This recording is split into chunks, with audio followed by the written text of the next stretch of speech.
How do you know that persimmons are ready to be picked? It depends on the variety of persimmon that you have. There are two types. You've got the astringent and the non-astringent. The astringent ones are, when you try to bite it and it's still half ripe, you'd want to pucker your lips because it's so chalky. And the other kind is the non-astringent.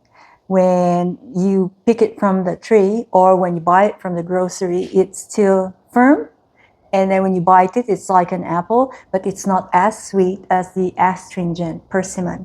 That is the kind of persimmon that I planted in the front yard. Astringent persimmons have better flavor than the non-astringent variety.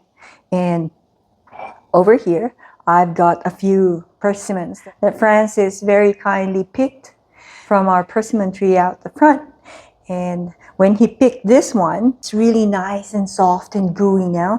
And when he pulled it, the star, that's what I call it, the star on the top, it stayed on the tree there.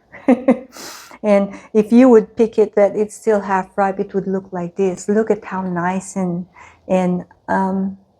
red-orange it is. It's still firm. It's a bit soft to the touch, but you would know that it's not ripe yet. The only time that the astringent persimmons are ready to eat is when it's nice and soft like this. Like when you try to hold it, it feels like it's going to get squished. Anyway, I'd like to show you what it looks like inside.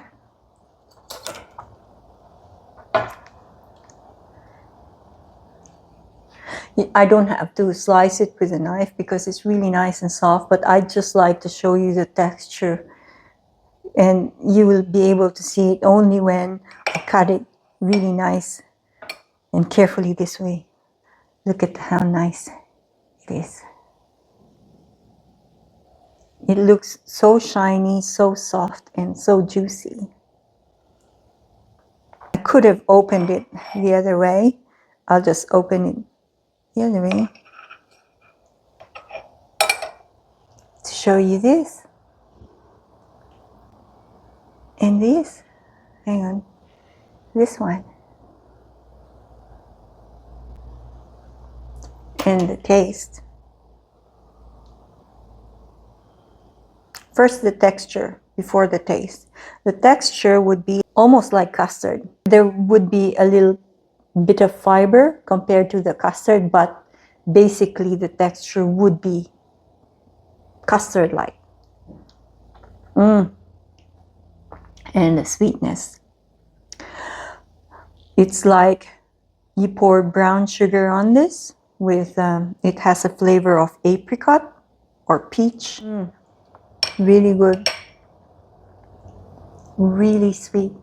What if you have a persimmon and they're still firm?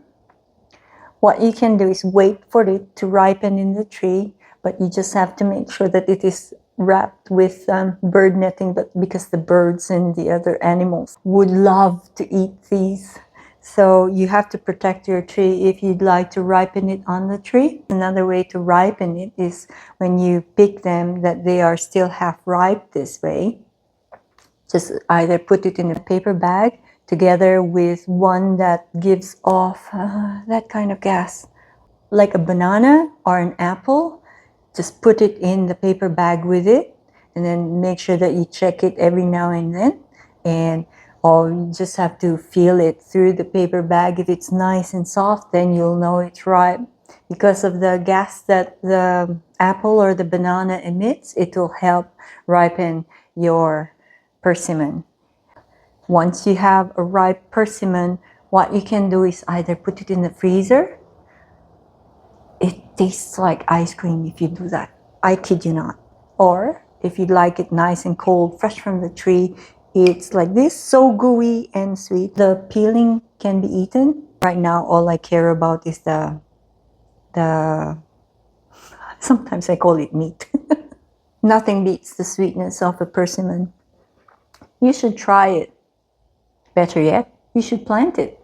And for years to come, you'd have very nice, flavorful, beautiful fruit like this. During Springtime, it will burst with lime green foliage, and then it would have nice, I think it's cream, the flowers. It's almost unnoticeable, but you would know that it's flowery. And then come autumn, it would have a blazing orange and gold foliage. And in between those leaves, you would have this fruit starting to ripen. And by winter, when all the leaves have fallen off, you would see this fruit.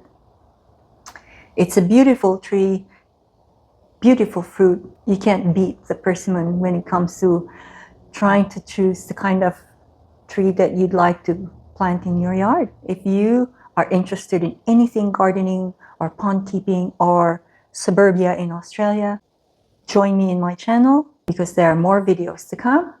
Thanks for joining me. See you in the next one.